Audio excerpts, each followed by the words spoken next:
to the Cornerstone Church podcast. Thanks for joining us for another episode of the Pilgrim's Progress. We hope you've been enjoying this series so far, and you can catch up with any past episodes on our website or on podcast channels that you listen to. We are now picking up the story. Christian and Hopeful have left behind the Delectable Mountains, which was a place of both warning and encouragement. They got their first shaky sight of the gates of the Celestial City and have been encouraged by that vision, but were also taken up Mount Caution and Mount Error to be reminded that they mustn't depart from the way as they go on. And so now they are back on the road, and they first get sight of a man called Ignorance, and this begins quite a long conversation. So this is there's less kind of visual stages in this section, and just more conversation about following the Lord in a true way. And so Ignorance is the first one that they see. And how does that conversation get going or begin? He has come from sort of mountains, isn't he? The countryside of Conceit. That's his city, isn't it? Yeah. Yeah. And he's come down this little crooked lane, but it's a pretty lane, I think, isn't it? Pretty green, and it's a brisk sort of walk, isn't it? And it gets them onto this road sort of quickly. Crooked lane from Conceit, Mr. Ignorance. Mm-hmm. Yeah. Yeah, and he's on the way to the Celestial City, which is encouraging to start with, I suppose, that they're going in the same direction. But then Christian asks, but how do you think to get in at the gate? For you may find some difficulty there. So the problem is that he has come from a land that is just a little off the left-hand side of the road, country of Conceit, as you say. And Christian well knows that the only way to the Celestial City is to pass by the gate and to go through the cross and the resurrection of Christ in order to get there. And then Ignorance responds by saying, as other good people do, said he. But what have you to show at the gate? Asked Christian. That may cause that the gate should be open to you. In other words, what are you going to... He's talking about the Celestial City. The Celestial City. It's a bit confusing. Oh, yes, right, yeah. Okay. Not the narrow gate. No, so he's saying that when you hadn't come through the narrow gate. Yes. But now he's asking about the gate at the city. Oh, I see. How are you going to get in the Heaven's Gate? Right, gotcha. Okay. And someone else take over who understands what's going on here. Yeah. That'll be good. He thinks that he can get into the Celestial City because he's done good things. So he's paid tithes, he's given to charity, he prays, he does all the religious duties stuff, that should get you into heaven. In his opinion, and he's very happy that he is a good man. Hence why he comes from Conceit. He's quite proud of his actions, I suppose. Yeah. And it's an easier route onto the path. He doesn't have to go through the cross and resurrection, as you say. He doesn't have to go through the narrow gate. He's got all of the credentials in his mind to get into heaven. So he's ignorant of salvation, isn't he? Right. Yeah, the wicket gate was a little too far from Conceit, so he thought, I'd go... Well, it's silly, isn't it? Yeah, why would I go all the way round that way when I could got this lovely little... It's a nice little crooked path. lane that takes you onto the path, and here we are now. So what are you talking about? Exactly. Yeah. And that's his sort of attitude, isn't it, really? Yeah, and so Christian points out to him, well, if you've neglected to come by the wicket gate, don't think you've got a hope of standing before the Celestial Gate and getting in, because when the day of reckoning will come, you shall be exposed as a thief and a robber, and you have tried to enter this city by a way the Lord has not appointed. And Ignorance says, gentlemen, ye be utter strangers to me. I know you not. You follow the religion of your country, and I follow the religion of mine. And so there's no pretense here. We've seen some of that with the other characters. There's no sort of argument really about the doctrines of grace or the way of salvation, and he doesn't try to claim that he's been the right way. He just says, you do it your way, I'll do it my way. You know, what you're saying is just utterly foreign to me. I don't believe it. I don't think it's true. So let's both crack on. It reminds me of, I mean, I'm not sure we should quite say that, but when we did door-to-door over the river at Hampton Wick. In Hampton Wick, we found a lot of these sort of women like this, didn't we? You knock on the door and they totally despised you. That why would a Christian from a real church knock on a door? You know, that's one thing, and you're sort of peddling this really cheap poor man's religion. And I go to the Anglican church, and it's very similar, isn't it?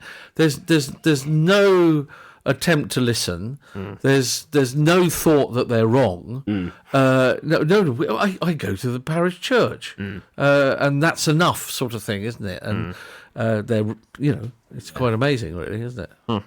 And so Christian and Hopeful conclude that ignorance is really a fool. There's more. In fact, they say there is more hope for a fool than for him, and he shows that he's a fool. But I think your refusal to listen, and to engage with the fact that you may be wrong and you may be actually. No, I'm not wrong. That's exactly it. There's no even thought of. I don't even need to argue with you because you're wrong and I'm right. Yeah. And I'm on the road. So what are you talking about? And so Christian and Hopeful decide that he's not worth talking to much more. And so, but it's done quite well, isn't it?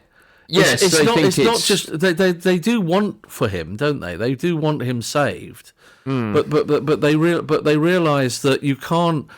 If we just argue, it will turn into a rather nasty argument. Let's leave him. I'm thinking of this woman over there. Let's leave ignorance with the information that we've given. Maybe he's not. Yes, the Spirit will water the seed, and they don't think he's able to bear any more than what they've already told him. Yeah. So he just needs to reflect on what's already been said. Really, it's a lot of wisdom in that, though, isn't there? Yeah. No, it's good. So they both went on. It looks like they take over ignorance, actually, because he comes behind them then. Yeah. And then it says that when they passed him a little way, they entered into a very dark lane, where they met a man whom 7 devils had bound with 7 strong cords, and they were carrying him back to the door that they saw on the side of the hill. So this is quite an unnerving scene, isn't it? They're walking through this dark lane, which anyone who's ever walked home from the train station at night and you've cut through a dark lane, it doesn't matter how old you are or how strong you feel that you are, there is something intimidating about a dark lane.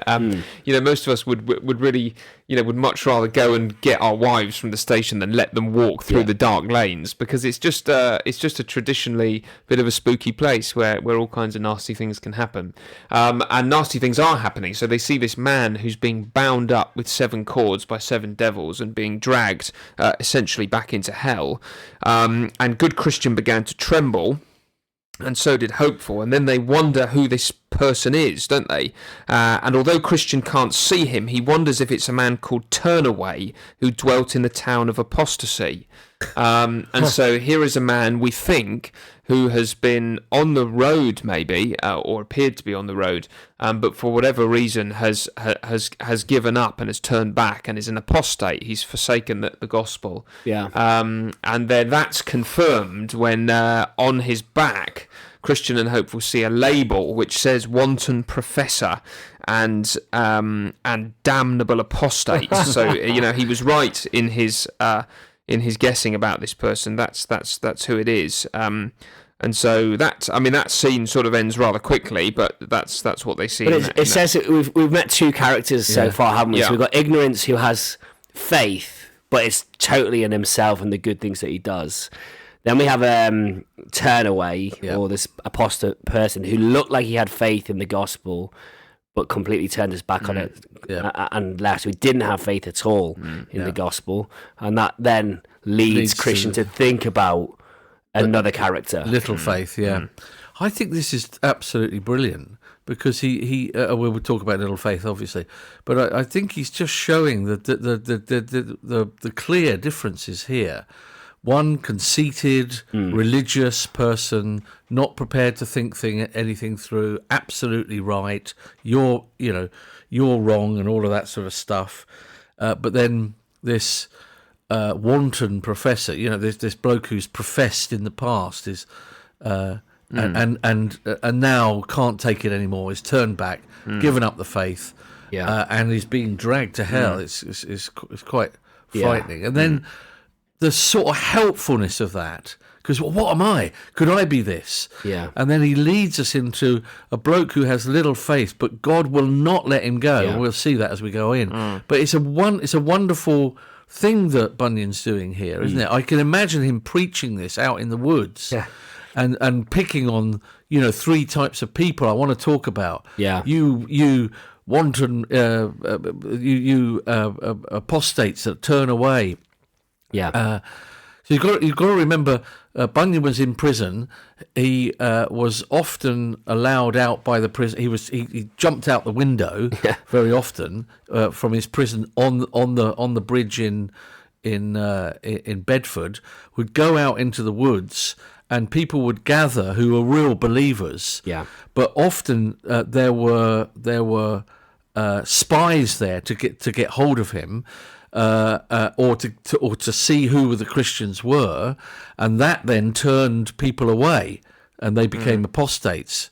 So you can see him preaching this 3-point sermon, can't you? Yeah, I've gone on enough there, but let's get to little Faith. Well, we begin with little Faith, and he at first we're told about his sin or a mistake that he made. So here is the man, little Faith, and he was passing through Dead Man's Lane, which I suppose is a bit like the very dark lane that Christian and Hopeful just passed through. And this is so called because it's known, or it's got a reputation for being a place where murderers hang out and kill people. And we're told that little Faith actually falls asleep in Dead Man's Lane. Yeah. Now, we know from Pilgrim's Progress so far that to fall asleep even in the most beautiful and restful of gardens is a bad idea. The Lord puts these places here for temporary rest, but not for slumber. How much worse, then, to fall asleep not in a garden, but in an alley famed for murders? That's a very dangerous thing to do. And you just imagine, as I said earlier, walking home from the train station through the dark alley, nobody thinks, this would be a good place for a kip. You want to get through it as soon as you can.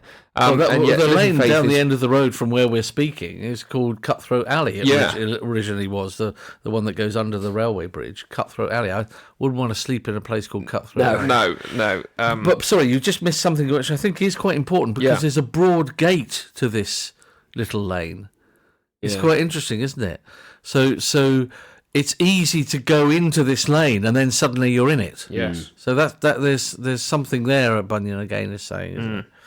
And so little Faith has fallen asleep in a dangerous place. And now, this could be a season of life, any season of life really, where for whatever reason our soul is in a bit more jeopardy than it would be at other times.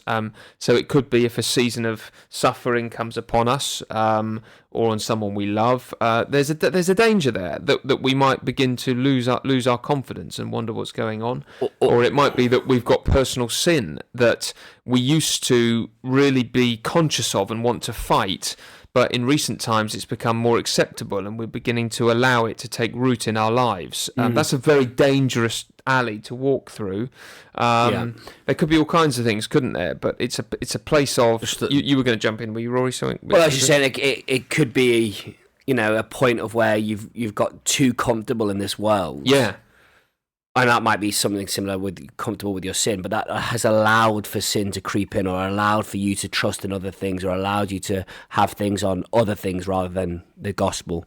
Or you've seen the broad way, the broad gate rather, and lots of people are going down it. You're tempted to give up the narrow way, as that's it right, were, and then you end up in this dangerous alley. Yeah, and those are times for more alertness, not less, aren't they? So.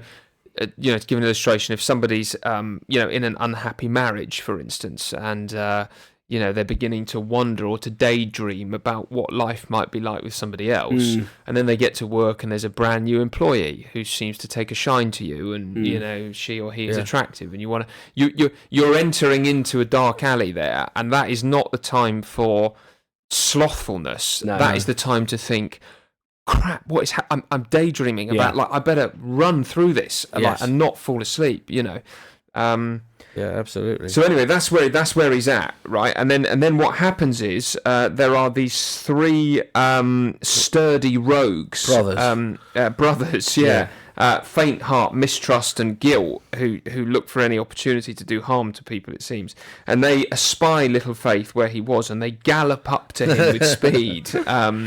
And what happens? But I think that's just the illustration that you've given there. Yeah. These are here quick. Yeah. They spy the opportunity to really kill you. Yeah. They want to destroy you. Yeah. Yeah, I think, sorry, to build on that, like, you're in that period of temptation or that period of suffering, whatever it is, these three scoundrels will come upon you. Yeah. That I'm sometimes tempted to doubt the promises of God in this area. Or I'm sometimes tempted to shrink back from the battle, faint heart. Or when I actually, so with your marriage illustration, I start to think, sort of fantasy thoughts about this. I start to feel guilt because I've started to drift away from God's promises and into sin. So these three scoundrels are very much going to be upon you when you're in this dark lane. Yeah, we haven't spelled out their names. I know you just said them. Yeah, but it's so. Have we? Did we say their names? Yeah, we said them. Yeah, but I didn't. Who are they then? Well, faint heart. What is what? Well, this is someone. I think. I know you said I was giving it, but I didn't think we said it. Right. Go on. Okay. Yeah. Well, there's faint heart, who seems to be someone who's beginning to lose their convictions, perhaps, and they haven't got as much courage in the battle as they once had, because they're not drawing strength from the promises of God. So they're beginning to lose their grasp on truth, really, and therefore they're becoming vulnerable and perhaps less confident in what was right and what was wrong. The conscience is a little less active than it should be. Yeah, you imagine, like, because you may have gone lukewarm, and then you're put into a situation where you have to stand up for Jesus. If I'm faint of heart, I might shrink back from that and actually, what do you do? Well, I'm just a teacher, but I don't say I work for a church as well. You see, like, I had a chance to stand up for Jesus at that point, and I failed, so I shrink back because of my faint heart. That's good. Faint heart, mistrust. Yeah, mistrust. I'm not entirely sure. I think, in a simple way, might be just trusting in the wrong things, perhaps. I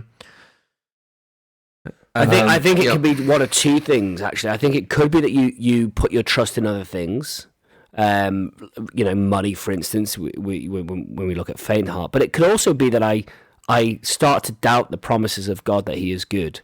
So again, you think about I thought God would do this, but He never promised to do that. Yeah, sort of thing. Yeah.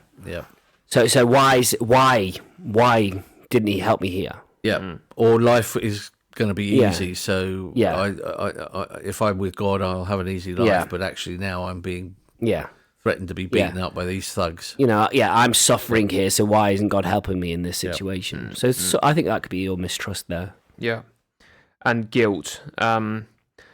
Guilt, can be a positive thing if it leads us back to Jesus and we deal with it properly. But this seems to be the sort of guilt which leads us away from Christ, and we begin to look inwards or just wallow in our own failure. And I can't be forgiven again. Yeah, surely. exactly. That sort of stuff, I think so. So I think that's helpful. But as the story goes, if you notice, the first person to attack is faint heart. So he says, "Hand over your purse." So the first thing that attacks is that he's a little bit comfortable. He's shrinking back. The faint heart attacks first, and then mistrust steps in and takes his money from him. He puts his hand in his pocket, takes his money, and then guilt hits. So it's an interesting succession, isn't it? You have your faint heart first. So I've stopped with my eyes at Jesus. Now I don't trust as I did before, and then guilt hits with a massive club and leaves him lying on the floor, bleeding profusely, about to die. So I think that's quite an interesting succession of how it works. That those three things would happen in that order. I'm now guilty that I had a faint heart and I didn't trust, and then the guilt really hits him hard. He sort of prays, but it isn't prayer in one sense, but it does produce something, doesn't it? So he shouts out, "Thieves, thieves!" And then he's smashed on the head, and he's bleeding, and he could bleed to death here. So this could be the end of him, while the thieves stood by. But there is an answer, isn't there? It's a very weak prayer, isn't it? Because he has little faith, but he does have faith, and so he cries out, "Thieves!" and then you get this answer. Yeah, well, then the thieves are standing by, but then they hear the sound of somebody coming up the road. So whether that be, they can hear that his boots clinking on the floor or whatever, and they leg it, I think, don't they? Because they think it might be a man called Great Grace who dwells in the town of Good Confidence. And so it says they got up and made shift to scramble, or Littlefaith does that rather. So anyway, they're afraid of this kind of person who's later called, like the King's Champion, who looks like he sort of patrols the road looking for bad guys to kill and good guys to help, really, isn't it? Sort of good Samaritan. Zorro or something. Yeah. And so they run off, don't they? They do leg it. They took to their heels. Yeah. Yeah. And so what happens to Littlefaith then? Well, I was wondering whether they take everything that he has, and he says no, he doesn't take everything. He still has his jewels. That's the things that he wants to keep. They take his spending money, and he doesn't have much money, and so he's now gonna struggle on to the celestial city, hungry because it's not easy to be saved. Bunyan is really quoting 1 Peter 4:18. If it is with difficulty that the righteous is saved, what will become of the godless man and the sinner? So it's not easy. The path to the celestial city is not easy. We've seen that throughout, and because he's been robbed of his money, it's going to be a hard journey on to the celestial city. But he's still got his jewels. It turns him into sort of a beggar, doesn't it?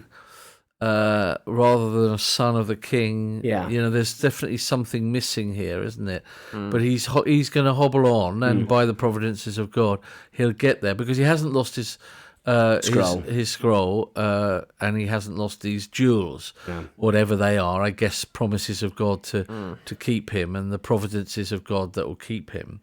And the fact, because later on it's about Esau. And it says about his birthright, he will not give up on the promise that he's a child of God. Actually, I know it's a odd experience for him, and he will not give his soul to the world. No. So, what good is it for a man to forfeit his soul? Well, I'm not going to forfeit my soul. My soul must stay with the Lord Jesus Christ. And I think that's the jewels that he has. He has faith, but he doesn't enjoy his Christian life. Seems to be a lack of joy here, doesn't there? And there's a perseverance which is terrific, but it's not a joyful perseverance. He's just gonna. It feels like he's gonna hobble on, and he'll get there. Yeah. But I think that's just brilliant of Bunyan, isn't it? There are people, we know people like this, don't they? They, and I wonder if we're all like this to some degree, aren't we? There's times in our lives where guilt and mistrust and faint-heartedness just beats us up, and we go through these times, don't we? And then we persevere by the providences of God. I was telling you earlier, and I mean, I don't think she's little faith, but it's interesting that this happens. So a woman rang me up last night. She's 98. I knew her when I was at another church, and she prays for us, and she rings me up probably once a year, and she's had a tough life. Her husband died at 42. He was a pastor, and she asks why. Why did God do this? Then her daughter, died after giving birth. 6 weeks, gave birth to a child and then died 6 weeks later, and these are very painful. Even now at 98. They're just talking about them. They're very painful events in her life, but she's holding on and trusting God, and it's a rather lovely thing. So I'm not calling her of little faith. I think she's got strong faith but it doesn't mean that you can't question and you can't ask and you can't be real before God. Is it that he's not saying that? Is he? He's not saying that that's wrong. No, he's not. No, I think, and you find that all through the Bible. There is a very honest and godly way of asking the why question, isn't there? And there's a way of asking it which is full of accusation and unbelief, which is basically, if I was God, I think I would do things better than you. Why have you done that? That wasn't the right thing. You know, I don't trust you. And there's the why of someone who's basically convinced that God is sovereign and good and loving, but finds it hard to match it with what's happening in life sometimes. And that's a question of faith. And they know that he's doing something that they're good, but I mean, even Christ prays that. My God, why have you forsaken me? He knows what he knows. Yeah. But it's still the experience is so hard and painful that he asks the question, why have you forsaken me? And so although there's something to be careful of with little faith, we shouldn't fall asleep when life's difficult, he is commended here because he doesn't in the end sell that which is most valuable. He won't surrender the gospel truths, unlike the wanton professor who does do that, who turns away. And sells his... And then Hopeful brings in Esau here and says, well, look, Esau sold his birthright for a bowl of soup, and that was his greatest jewel. If he did, why might not little faith do as well? The Christian responds by saying, no, you've got to understand there's a big difference between Esau and little faith. Esau was really still thinking about this world. His belly was his God. He couldn't see further than the next hour. He wasn't looking to eternity. His was a physical birthright, but little faith's birthright was spiritual.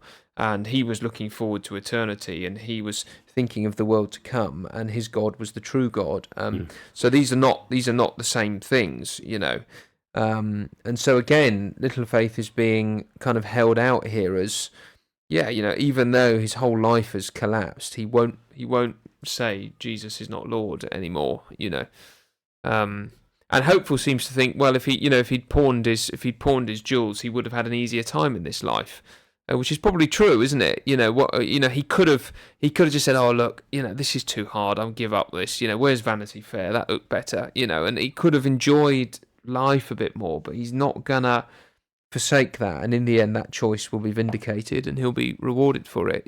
But I think we know this in ourselves, but we also know this as pastors of churches that there are people hobbling, aren't there? And our job is not to smash them and make them feel more guilty. No. Our job is it's like the bruised reed, isn't it, and the smouldering flack. We're just to fan into flame that little faith, and you've got to be gentle, haven't you, sometimes? And it is difficult to know whether someone will be an apostate or whether will have little faith, but we have got to keep fanning that into flame and keep caring for someone, and that at the end they hobble through it, as it were. If you can use that term. Because God is good, isn't he? And he will keep his people despite our little faith. And Christian just really puts Hopeful in his place, really. He says, look, you can't ask someone to do something that is not natural to them. And he has had saving faith, so he cannot give up his precious jewels because they're the things that saved him. And Hopeful kind of becomes quite critical of little faith in the end, doesn't he? And seems to think that he should have put on a better show than he did. So Hopeful actually says to Christian, why did not little faith pluck up a greater heart? He might, methinks, have stood one brush with them, and have yielded when there had been no more remedy. In other words, he's saying, come on, he could have at least put his fists up, and given them a bit of a 1-2. Even if he eventually got knocked out, he could have done something more. And how does Christian respond to that? Well, he says he doesn't have a courageous heart to do that. He's weak. He's got little faith. He's got a little faith, but he hasn't got that much faith. And so, actually, why would he have stood up? And then he goes, and if you think you'd have done better, Hopeful, you're mistaken. He's really criticising pride at this point. Like, we all love to think that we would have done the better thing, and that we wouldn't have fallen in that battle. And Christian's pretty realistic, actually, and he knows his heart a bit better than Hopeful knows his, and says, I've been confronted with these, and I would have done the same as as little faith. And I think that's really helpful. Like we mustn't get too high thoughts of our own selves, and we need to know that we're as susceptible as the next person in their battles with sin. Yeah, and I think that's really helpful. And it's sort of thinking about another man's shoes, isn't it? You know what where they're walking, or they may have done things, and their conscience is really high, and there's this sense of guilt and. Can God forgive me? Can Christ forgive me? They keep coming back to that again and again, or there's just the mistrust again because they've had things in their lives where people have been untrustworthy, and so now it's hard to trust God as Father. You often have that, don't you? Fathers have been outrageously not fathers and abusers, and so it's hard to think of God as Father, and so that it is sort of walking in another man's shoes sometimes, isn't it? That we don't just blast this person, but encourage them to keep walking, and that little faith can move mountains, and that little faith will bring them into salvation because God is providential in that. Yeah, thank you. So where do we go to now? I mean, there's a little bit more, isn't there, about so hopeful is grace hopeful is saying, well, they ran away from great grace. When they thought great grace was here, and I think again Christian's helpful here because he says that there is a distinction between some people. There are champions of the faith. There's a king's champion who rides a stallion and can fly into battle and then there are foot soldiers. And we have champions that are helpful for us because it can inspire us to grow in our faith and to follow them. Because that's what you do with when you have a great champion in the army. They lead the way and you follow in. And so he's saying, look, you gotta look. Not everyone's gonna be the same. And so I think he's helpful again. Bunyan in this, in that he says there are some people more along the way than others. There are some people that God has used, like your Davids, your Pauls, who were more along the way and were able to fight the battle. Yet they're also not susceptible. They're not removed from the attack of these three scoundrels. No. Again, just because they often did well. David got it wrong. David had a faint heart. He mistrusted and then was hit with guilt. And Peter as well. I mean, he sounded like a great grace, didn't he? Even if all others forsake you, Lord, I never will. I mean, that's the sound of great grace, isn't it? You know, it's a man who's supremely confident in his own ability to withstand people like mistrust and faint heart and guilt.